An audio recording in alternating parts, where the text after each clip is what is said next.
Hi, and welcome to Best in Tesla and the new show Overflow episode 35.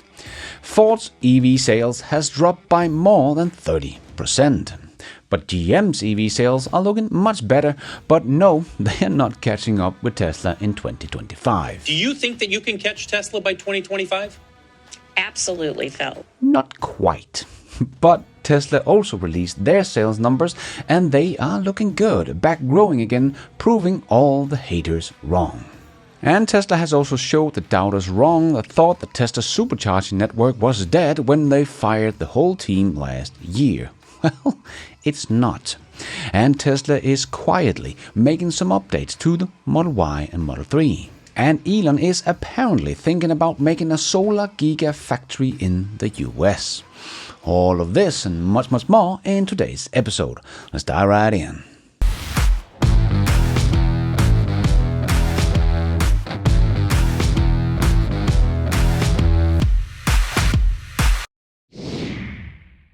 Let's put our living stereo stylus in this groove.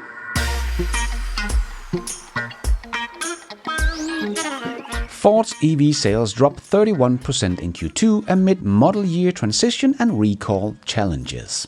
Ford's EV sales experienced a significant decline in the second quarter of 2025, attributed to production changes and a recall affecting one of its flagship models, the Mach-E. According to a Ford spokesperson, the sales drop of the Mach-E and the F-150 Lightning stems from the transition to the 2025 model year, which temporarily limit inventory.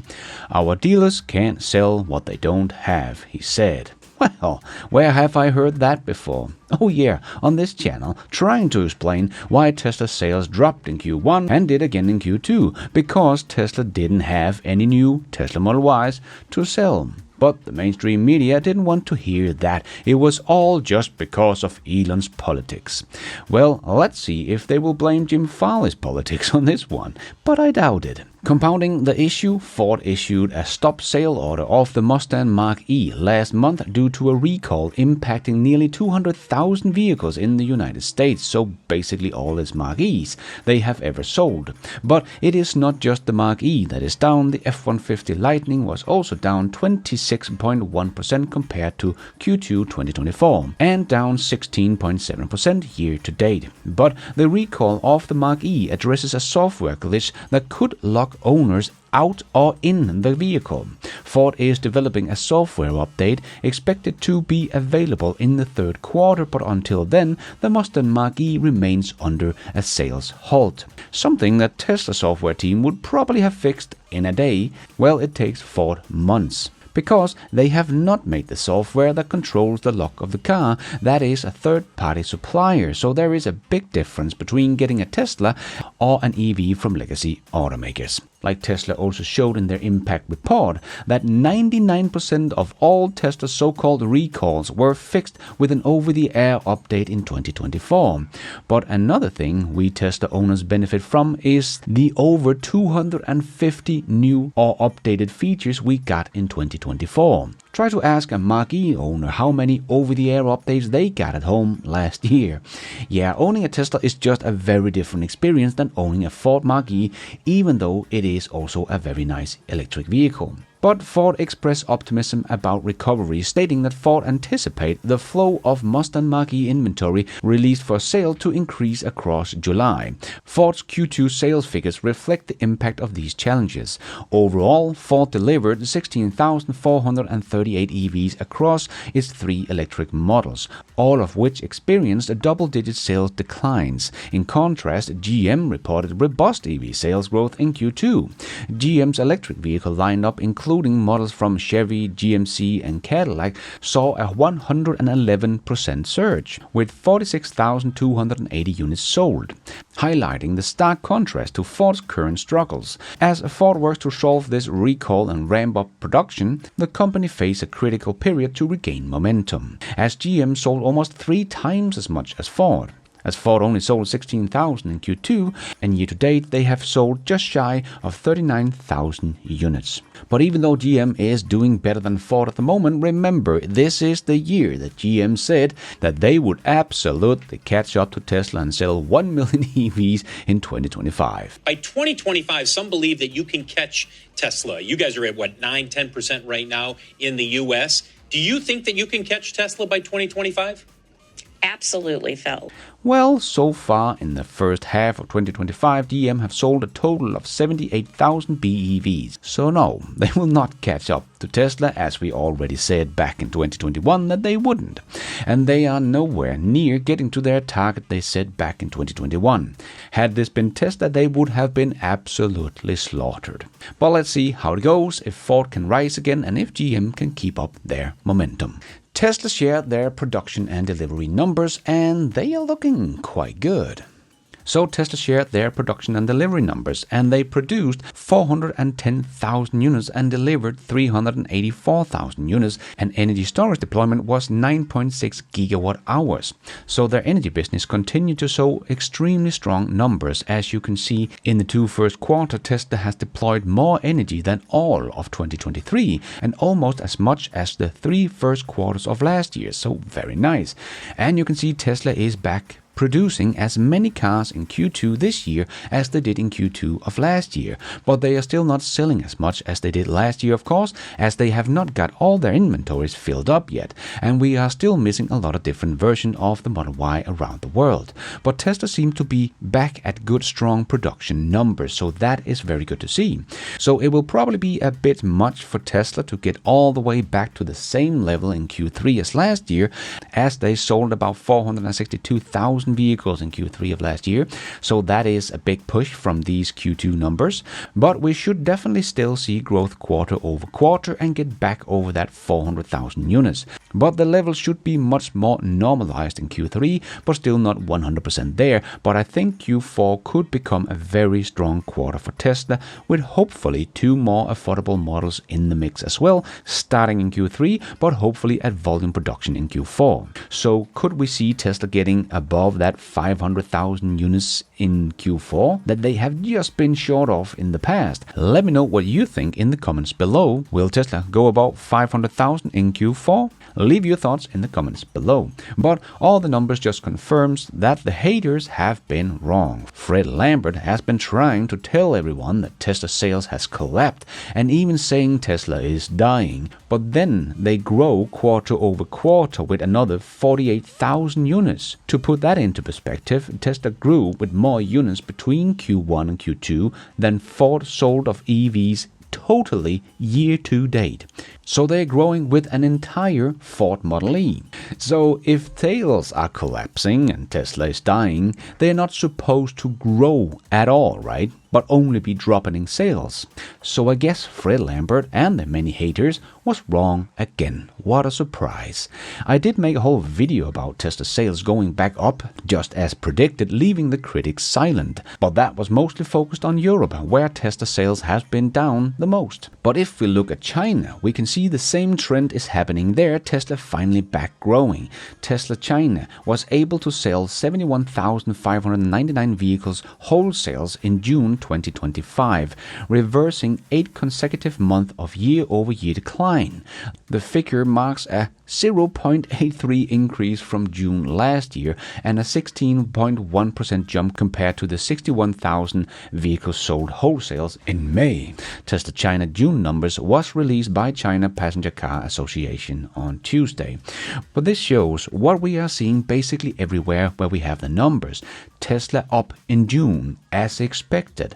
So Tesla's second quarter in China sales totaled 191,000 units, including exports. While these numbers represent a 6.8% year-over-year decline for Tesla in China, Q2 did show sequential improvement, rising about 11% from Q1 2025. So we are seeing the trend we have been talking about all year playing out. Tesla is getting back supply of the Model Y, so Tesla sales sees growth again, very clearly showing that Tesla does not have a demand problem, but a supply problem. As TC Messler also wrote, Latest data from the Spanish Association of Automobile and Truck Manufacture, Tesla's new vehicle registrations in Spain in June increased by 60.7% year-on-year, reaching 2,632 units. So here Tesla is actually up 60% compared to last year, showing that Tesla still has great demand and is getting back their momentum and filling up inventory.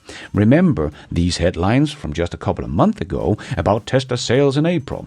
Tesla sales plunge 36% amid rising EV market. And the only reason they gave in this article is EV competition and Elon's politics, not even mentioning the retooling of the 4 factories or talking about April being an export month for Tesla. No, it's all just because of Elon's politics and competition. A very embarrassing piece of so-called journalism. And we tried to tell them why this was happening and said this will of course bounce back as inventory fills up again. And what do you know? This is how dominating Tesla is again in Spain in June. And if you want to see another chart showing what it looks like when inventory starting filling up again, here is Q2 from the UK. Tesla is dead last in the beginning and the haters starting screaming, and then Tesla started growing as inventory fills up again, and boom, they became the best-selling EV brand in the UK.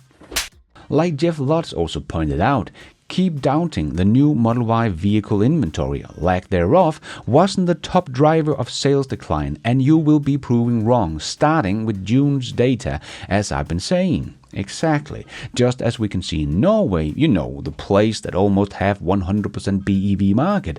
Well, as you can see, we are back to where Tesla is just dominating the entire market. And remember, basically all cars sold in Norway is BEV. So this is not Tesla leading in a small percentage of the auto market. No, this means that more than 1 out of 4 cars sold in Norway was a Tesla Model Y. We can also look at a place like Turkey, where you can see Tesla is absolutely killing it. They have already in the first half of 2025 sold more cars in the country than they have ever done in an entire year before. Tesla was the second best-selling brand in the country, and the Model Y was the best-selling car of any kind. This is the first time that Tesla has achieved this milestone in this country. Yes, I think we have enough evidence to call it. The haters and so-called journalists were wrong about Tesla's collapse. It was all about the refreshed Model Y. It has played out basically as we predicted. And let's squeeze in the last short news topics into this news show. Yes, it's time for the Tesla Shorts. Remember how people thought that Tesla's supercharger network was dead because Elon fired the team a year ago? Well, Tesla's charging shared some stats about their operation, and in Q2 Tesla opened 3,500 supercharging stalls and delivered 1.6 terawatt hours of energy to EV customers. And as Max wrote, opening supercharger stalls every 37 minutes. Very impressive. Well, seems to me that Tesla's charging network is doing all right. And we are now in Q3, so this should be the quarter where Tesla puts up the first version 4 supercharger cabinet this quarter, making their version 4 supercharger capable of 500 kilowatts charging speed for cars and 1.2 megawatts for semi-trucks. And Tesla has also shared this chart and wrote, superchargers utilization is reaching highs while wait time on the network are at lows. Our network expansion is data-driven and customer-centric. So guess it was all just noise once again, as it usually is around Tesla. Tesla's superchargers did not die, but are growing nicely, and only less than 1% of Tesla's customers experience wait time. And Tesla also shared in the impact report that in 2024 the majority of the HVAC infrastructure at GigaFactory Nevada is now AI controlled, reducing fan and thermal energy demand, and the AI algorithm was expanded to manage the entire chill plant, creating a closed-loop control system that optimizes both chilled water consumption and the energy required for its generation. So, just like I have made a whole video about Tesla software called Tesla One that controls basically all of Tesla, learns more and more and more, and this was just another glimpse into Tesla's AI One that has learned more and have become even better. And speaking of Tesla software, Tesla's new car software 2025.20.6 update may have introduced a small improvement. When arriving at a supercharger, the charge port door now automatically opens when you open the driver door. It is the little things that counts and just makes your experience so much better. And Zach wrote on X, the lack of negotiating, haggling, and sitting in a finance office for hours when you're buying a Tesla is so nice. Ordering the new Model Y yesterday on my phone and drove to pick up the car an hour later. It was that easy. Such a simple and easy process, it's not talked about enough. Exactly. And Alexander, that is fighting to get full self-driving to Sweden, wrote a nice piece about it on X. In Sweden, about 287,000 people cannot drive due to medical conditions. To reach doctor's appointment and handle daily errands, they must rely on family, friends, or most often state-funded transport service. Those service costs riders roughly 1.1 billion Swedish crowns each year and taxpayers another 2.1 billion Swedish crowns. With technology like robotaxis that could cut expenses for both users and taxpayers while expanding mobility and personal freedom. Some of those people might want to own their own Tesla that can take them around to claim back their independence, but regulators in Sweden are keeping them away from that dream. This is why we need to act. Yes, exactly. Just like I have been talking about in my videos about robotaxis and full self-driving, that it will open up a new market to Tesla that didn't exist before. Like the 287,000 people in Sweden that can't drive, well, that is probably the case in all countries that have huge amount of people that can't drive. But soon, they will be able to get their own car and get their freedom and independence back thanks to Tesla's software. And Joe wrote on X, Elon is thinking about a solar gigafactory in the US. Right now, all solar panels are imported from China, so it would be very strategic for the US no matter what the current administration says about solar. If anyone could make this profitable, it's Elon. Yes, it looks like the US could end up being short of renewable generation, so if Elon really puts his mind to it, he could probably come up with a new, more affordable and efficient way of producing solar at scale. Let's see what will happen. And Tesla has rolled out a series of quiet upgrades to its Model 3 and Model Y in China, enhancing range and performance for long-range versions. The update for the Model 3 comes with a price hike for the Model 3 long-range all-wheel drive that now costs about $39,300, up about $1,400 from the previous price. Tesla added about 40 kilometers of range to the long-range Model 3 and a faster 0 to 100 kilometers acceleration to 3.8 seconds, down from 4.4 seconds. These changes suggest that Tesla has bundled the previous optional acceleration boost to the Model 3, once priced at $2,000 as a standard feature. And the Model Y did not get an acceleration boost, but also got some more range. They just got a little over 30 kilometers extra range, but the price stayed the same. And I just saw another example of Waymo's LiDAR does not see everything. It needs more brain power, not more LiDAR. And I know there is a lot of noise about Trump and Elon Musk fighting again over the bill, but not going into that. But for Trump to say Elon is just mad because he's losing his EV tax credit, well, let's just get the facts straight here. What Elon has been saying for years. Let's just hear what Elon had to say about the matter a couple of years back. We don't need the $7,500 tax credit. I would say, honestly, I would just can this whole bill. Don't pass it. That's my recommendation. What about the support though for the charging network? I mean, there are parts of this bill and no. No, I mean, do we need support for gas stations? We don't. So there's no need for this for support for a charging network. I would delete it. Delete. Okay. All right. I'm literally saying get rid of all subsidies. But also for oil and gas. That is all we have time for in this Overflow News Show. Hope you enjoyed it. If you did, Don't forget to hit that like button, it really does help this video out a lot so others can find it on YouTube. And if you did like it, maybe you want to consider hitting that subscribe button, notification bell, so you don't miss out on future videos just like this one. And if you're already a subscriber to the channel, thank you so much for the support. But if you want to support the channel even more, remember you can, for as little as $1, become a patron of this channel or become a member of the YouTube channel to get a shout out as some extra perks like early access, ad-free versions of my videos, exclusive videos. So hit the members button or check out Patreon to find out more. And don't forget to follow me on X. I post pretty much all the news as it comes out and a lot more. And check out the merch store to get some merchandise and support the show. It is also possible to support the show without becoming a member or a patron. There is a donation option down below or on my website bestintesla.com. You can also become an executive producer and get news articles, exclusive videos, behind the scenes, and access to all my research charts and spreadsheets also on bestintesla.com, or as simple as hitting the super like button. And thank you for watching. And until next time, take care out there and be nice.